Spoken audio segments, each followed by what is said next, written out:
Hi, I'm Matthew Mance. I'm with United Engineer. I'm the project manager and water resources engineer for the Crown Point Business project. We are developing, our team consists of an environmental engineer, Morgan, Andrew, our traffic engineer, or transportation engineer, and Addy, our structural engineer. We're developing a 51 mixed-use acre site that will be doing an intersection redesign, a roadway, and a parking lot for one of the parcels on it. And then we'll be developing a 48,000 square foot building. We will also be developing a flood control plan and a water quality control plan for the water resources engineering aspect of the design, and also a gravity wastewater collection system. I'll be passing it off to our structural engineer, Addy. Thank you, Matthew. Okay, so today I'll be going over the structural portion of the project. It is a 40,000 square foot two-story mixed-use building with a restaurant on the first floor and residential apartment units on that second floor. It is located in the southeast corner of the lot due to several site considerations such as designated wetlands in the area, as well as efficient truck access, which is extremely important for that restaurant space on the first floor. So, regarding the structural layout, the first floor is a concrete slab on grade, with the second floor being a composite metal deck with a concrete slab, and the roof is a metal deck. So some of the advantages of steel framing is that it is lightweight, you are able to have better cost, and you can have longer spans. It also allows for future expansion, which can be important if you're wanting to expand that building in the future. So some of the design criteria and loads that we had to follow are the International Building Code, ASCE 7-22, as well as the A6 Steel Construction Manual. Some of those environmental loads that we had to follow came from the ASCE hazard tool with a wind speed of 107 miles per hour, a ground snow load of 50 psf with a roof snow load of 31.5 psf, and a seismic design category B. This does indicate relatively low seismic risk. A higher seismic risk would be around D or E. And then the live loads depend on occupancy, with a restaurant live load of 100 psf and a residential live load of 40 psf. So at this point, we are doing a gravity model in RISA 4. It includes columns, beams, girders, purlins, etc. All of those gravity members that are needed for dead loads and live loads. So through this, we were able to confirm our bending, shear, and deflection through hand calculations. So for a representative beam design comparison, I chose a 25-foot long member with a 3.57 tributary width. From my hand calculations, I was able to get a moment of 18.98 kips per feet with a shear of 3.04 kips. The RISA results are very similar, with a moment of 19.17 kips per feet and a shear of 3.06 kips. So this is extremely similar, and these values may slightly vary due to RISA rounding or my hand calculations rounding. So overall, these are very similar members, or similar numbers, and the selected number was a W10 by 12 section. Here you can see both the shear and moment diagrams produced by RISA 4. So for the second floor framing layout, it has steel beams and girders to support that composite metal deck with that concrete slab on top, as well as the residential live load. So some of the members that were selected through RISA 4 and verified by hand calculations are the W18 by 35 girders. There are several different sections of W12 beams, as well as W8 by 18 columns. So for the roof framing layout, we have different steel purlins and girders to support that metal roof deck, as well as any live loads or dead loads from the snow. Some of those members include W10 by 12 purlins, W16 by 26 girders, as well as the W8 by 18 columns that remain consistent through the first and second floors. So in conclusion, at this point we have our steel framing gravity system completed in RISA 4 and verified. So we have longer spans for that restaurant layout while also staying code compliant. So our next step would be the lateral analysis in RISA 3D to evaluate the seismic loads as well as those wind loads, as well as doing a cost evaluation. So now I'm going to hand it off to Andrew, our transportation engineer.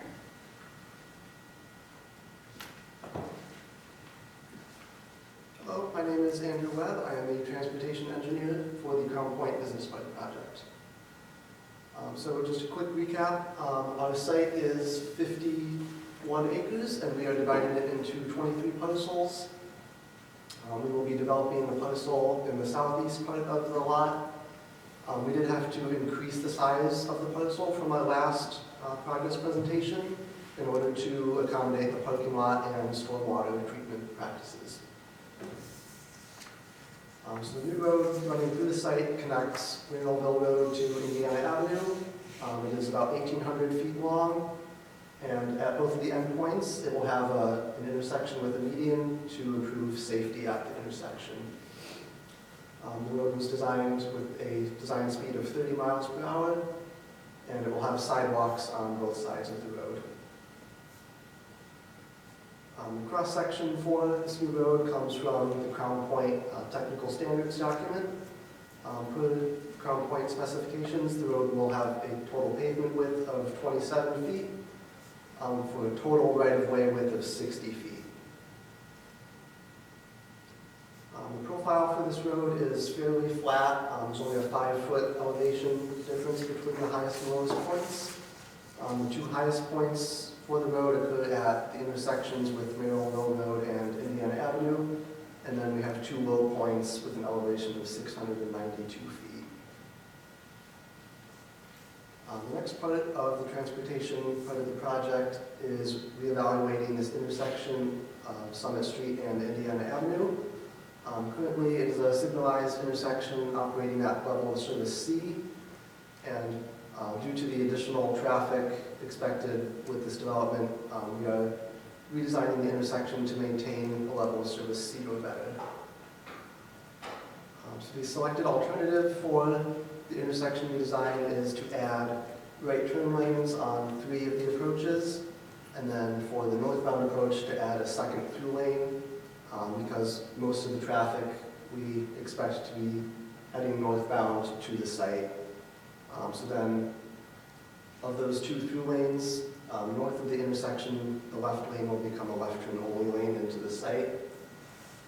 Some other parts of this intersection are we are adding pedestrian crosswalks to all 4 corners.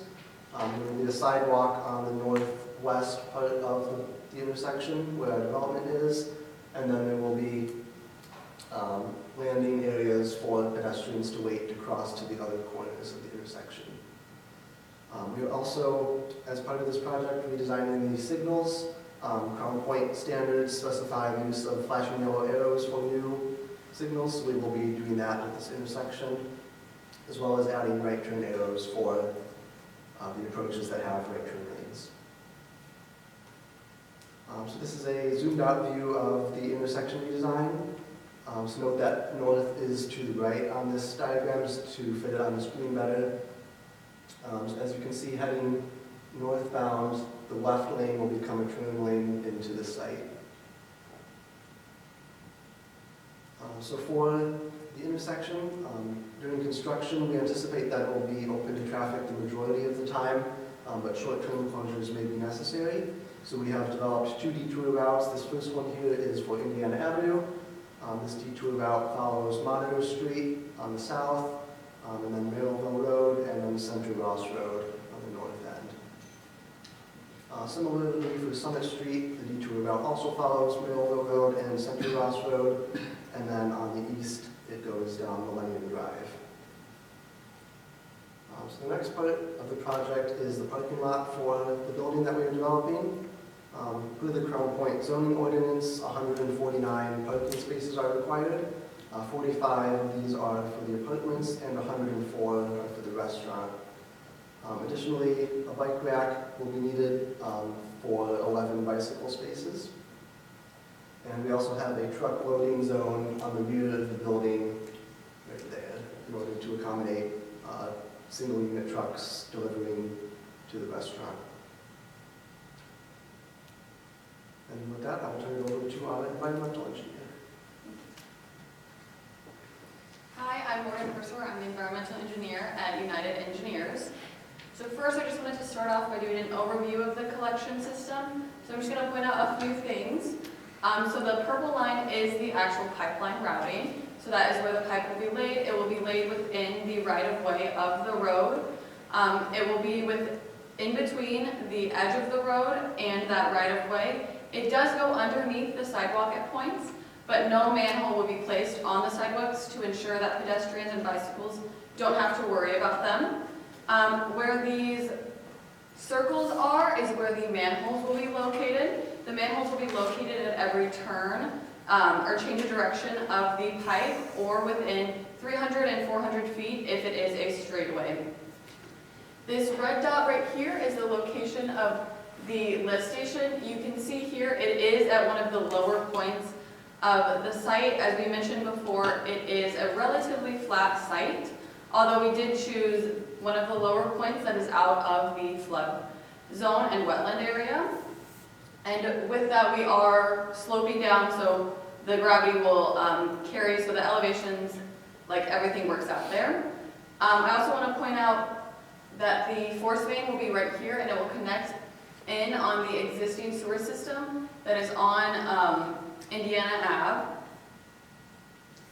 So next I want to talk about the manholes. So as I showed, the manholes have been placed at every bend of the pipe or within 300 and 400 feet.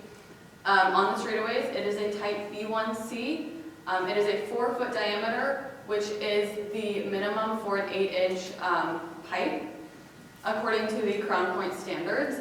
It will be a concrete manhole, and then I just got this picture from American Concrete Industries, which is where I chose the manhole design from.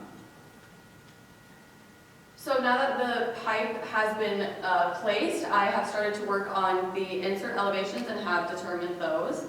So I just put some important ones in here that I found to be more important. We do have a minimum of 3-foot cover all around, and it is ensured that that will be covered. So starting down here in the south, the elevation will be at 693. The east is right here. That one is 689.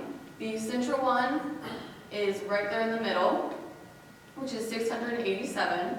The northeast, which is where the easement will be to connect to the lift station, that one is at 685 feet. And then at the very north part of the project, the end right there, that one is 690. And then the lift station insert elevation will be at 682. As you can see, the elevations do decrease as we go farther into the lift station, so the gravity will carry the wastewater to the lift station where it will connect into the existing sewer system to be taken to the closest wastewater plant. So next I've moved on, I'm currently working on the lift station design. So I have the total dynamic head loss calculated, as well as the beginnings of the wet well calculations, although those are not finalized, so I did not include those in this presentation. I do want to mention that this lift station pump, it is subject to change, but it is not expected to change. To start, I began by finding the horsepower needed, using the flow rate, the total dynamic head loss, specific gravity. And then you can see here that the horsepower needed was 1.91 HP. So from there I went to pumpproducts.com, which is just a basic site that has lots of different pumps.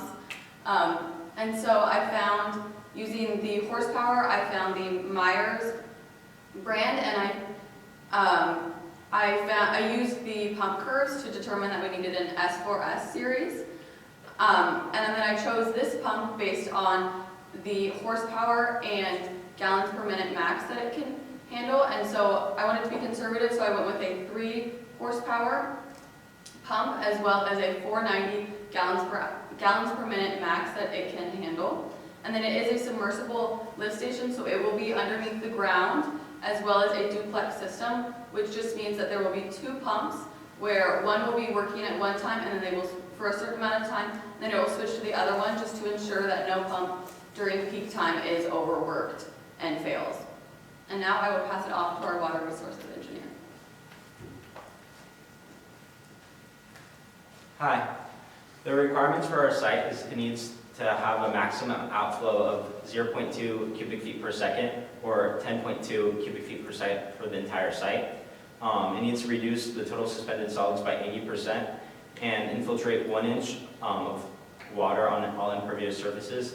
Additionally, the owner has requested to reduce the total metal load by 60%. So the water quality control plan is over our parcel, and it has a storage of slightly more than the total water quality volume that is required for the site, which is a representation of the 1 inch infiltration for all impervious areas for the site.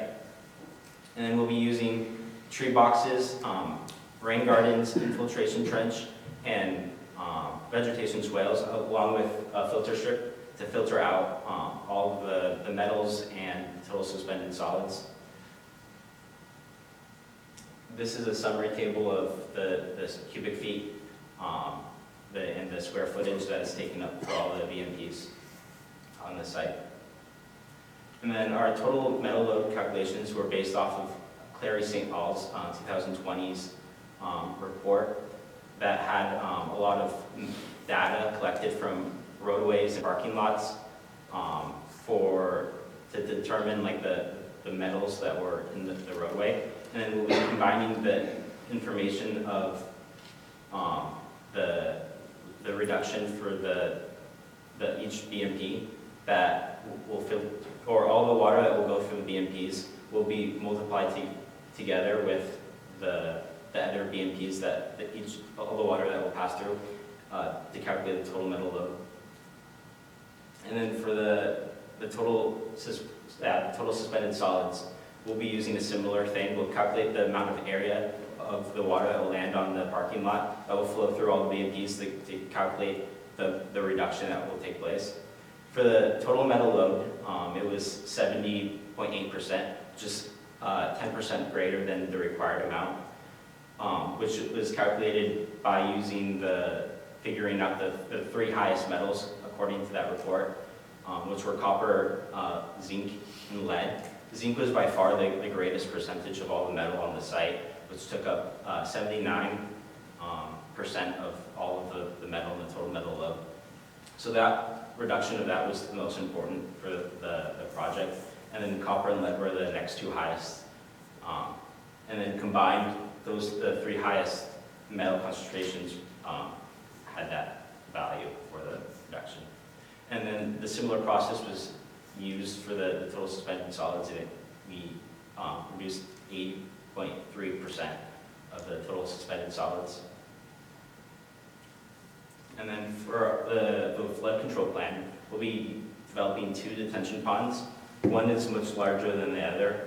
The east detention pond is 2.5 acres, and the north one is 1.5 acres. There is an area that will be the red area for the site will not be captured by the detention ponds. I'm planning on developing either bio-detention BMP or just an infiltration method to reduce it in the top right corner of the site, which hasn't shown yet because I haven't done that work. And then here's a summary table for all the dimensions of the detention ponds, along with like the max outflow for the site, which is 4.2 for the north detention pond and 5.1 cubic feet per second for the east one. And then it also shows the square footage that takes the detention ponds take up on the site. That is our report. We'd like to open the floor up for questions.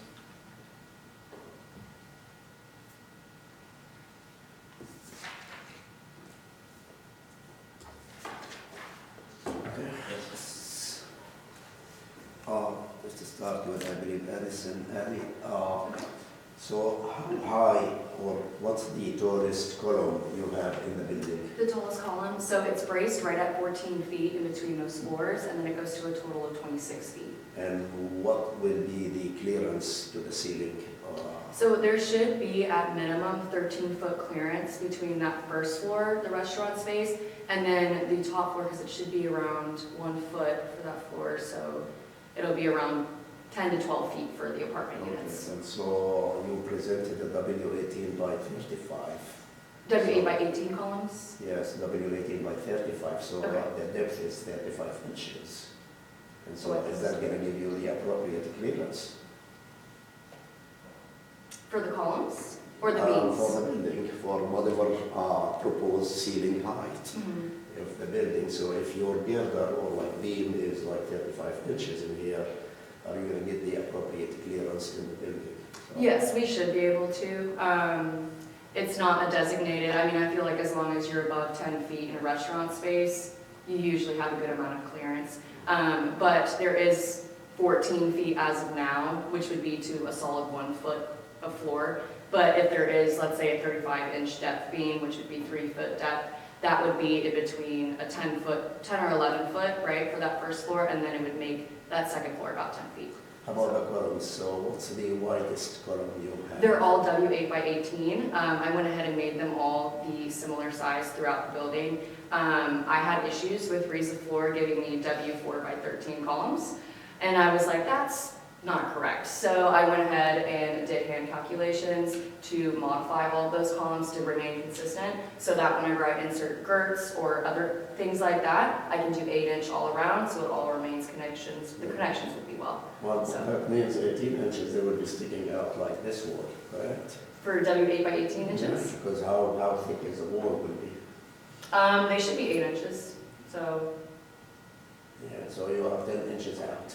yeah, I mean, it's definitely going to be a work in progress. We still haven't modeled the lateral analysis. We just have the gravity model. Yeah, I so- know, Yeah. just, but typically when you work on structural issues, you're going to be working with an architect and they will hide everything, like in terms Yeah, I of mean, like they the will, depth you of- know, change some things as well, all but. of that in here. Yeah. Actually, I saw a cul-de-sac in the drawing, so you don't answer because I think I.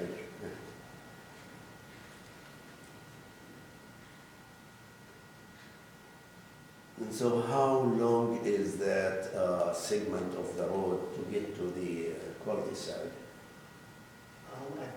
I don't remember, but I think it was about 500 feet, it was slightly under. I think it's about 600, Okay. because I had to split it up for months. So do you know what the ordinance says about the maximum length of that before cul-de-sac? I didn't find anything in the ordinance about that, but I did notice that in similar developments in the area, there are cul-de-sacs that are longer than this one. I'm surprised. Usually they will tell you that no more than 600 feet. And, but that's about that in here. I believe Matthew, before we do Morgan, I believe you did not say anything about the force main, sort of. Mhm. So where Yeah. are we in? So right now I have calculated the force main diameter, but I do suspect that could change, so I just didn't include it within the design. But the diameter is somewhat chosen, but just needs to be finalized. Any idea how big is that force main? 4 inches. 4 inches. Yeah, I think the calculation was like 3.8 or something like that. Memory serves. And And the Matthew, minimum. sorry, Matthew, I think that those two detention ponds for the entire development, correct? Yes. Okay, good. So I just want to make sure in here. And how deep is the groundwater For the below the ground surface? detention ponds, you mean, the depth? Yes. It's because 4 feet for both of them. well, that's the depth of the detention ponds. How deep is the groundwater? Oh, the groundwater, so, it's 1 foot below the east one, and then it's like the bottom of it, right? So it has 1 foot of like extra depth, before it would hit the water. So, And then it's like, I think 1.5 feet for the north.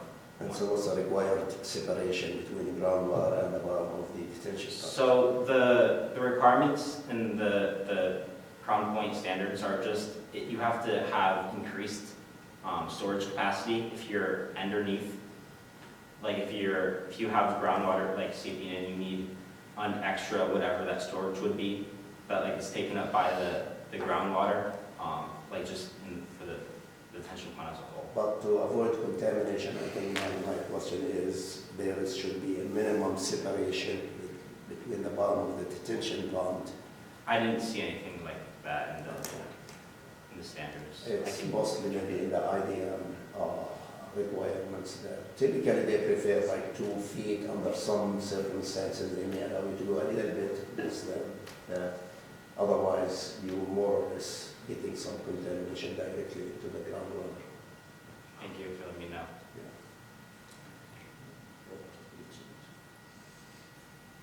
I have 2 questions for Ashley. You said something about the system you chose with the steel beams and things were conducive to expansion. Are you talking about up or? Not up, outwards. So with those rigid frames, you're able to potentially expand that in the future. Not upwise though. And then quickly, could you, I get confused with this every time. What is the difference between a beam and a girder and a purlin? Okay, so purlins are on the roof and they also run, so beams and girders, they will run opposite directions of each other. One sits on top of the other. And then same thing with basically girders and like purlins or purlins. And basically purlins will be smaller as well and closer together on the roof. So if we, yeah, thank you. Let's see if we can go backwards. Here we are. So, let me see, I'm trying to. Okay, thanks. So essentially, if you can see here, so those W18 by 35, the girders are running horizontally and the beams are running vertically in this. So the beams are sitting on top of those girders at this point. And then you see for the roof framing, the purlins are going to sit on top of the girders that are running horizontally. And they will be at a closer space, especially with having that snow load on top. We want to keep those girders lighter weight, or not the girders, but the purlins lighter weight as well. So they have a closer spacing. So you don't have panels deflecting. You set yourself up for another question. Do they have to set up on top of the girders? Or They do not necessarily. They can be flush, but a lot of people do them bypass, especially if you were wanting to do, let's say, like an eave extension. It would be easier to have like a bypass purlin in that instance. Just a shear connection that actually minimizes the depth. Yes, Okay. that's true. So, Matthew, Yeah. I know you said you're putting your BMPs in like a treatment train, right? Like one after another? Yeah, they're chained together. Yeah, so, and then you use like the percent removal values from, was it Clary? Is that where you? Oh, so that was my bad. That was just for the metals. The total suspended removal values are from the standards for Crown Point. Oh, okay. I misspoke Well, there.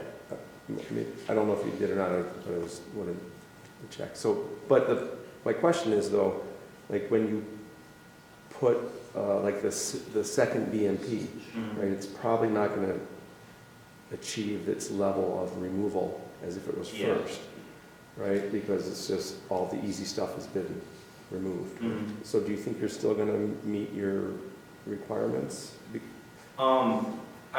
That's just what's in the standards. I also kind of thought it was weird. And then my values actually just happened to be really close because I had done the total suspended solids after I placed everything else. There might need to be some redesign there so the actual sizing of some of the BMPs on the parcel haven't been completed yet. So depending on how, like the maximum stuff I can do for that, I might have to redesign some of it. Okay, because like your metals were over 70%. Yeah. So maybe that's okay, right? 'Cause you Yeah. need 60, but I forget what the total suspended solids. It was just like 80.3, which is, and the Yes. requirement was 8. Yeah, So so, it's pretty close. yeah, okay. And then Morgan, I had a question. So I'm familiar with invert elevations. Is that what Oh. you meant? Is that? Yes, Is it, so invert elevations are just where the pipe will connect to the manhole so say this is a pipe, it's just this elevation of the pipe. So there's a insert elevation and like a start one and then a lower one, so it's So- just the invert. so the lower one is usually the invert, like the bottom of the pipe, The bottom one? I think, right? The inside. Yeah, the The inside bottom. yeah. But what's the insert elevation, or is that a typo? Because you had a slide that said insert elevations. Oh, I think that must have been a typo. Oh, okay. Oh, I'm sorry. That's okay. I was like wondering. saw that. Oh, Yeah, okay. one day we'll get a presentation with no typos. Andrew, can we go to the cross-section? Yeah.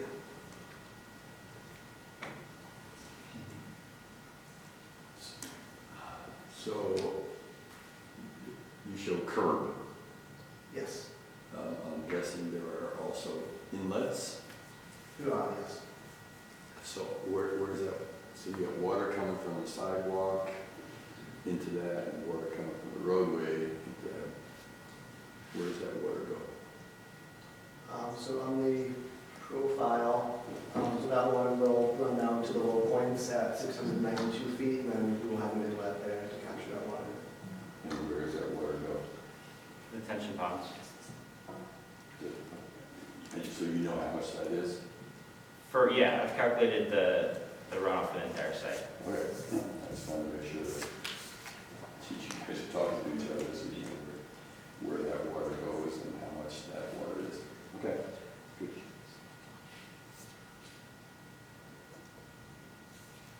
Any other questions?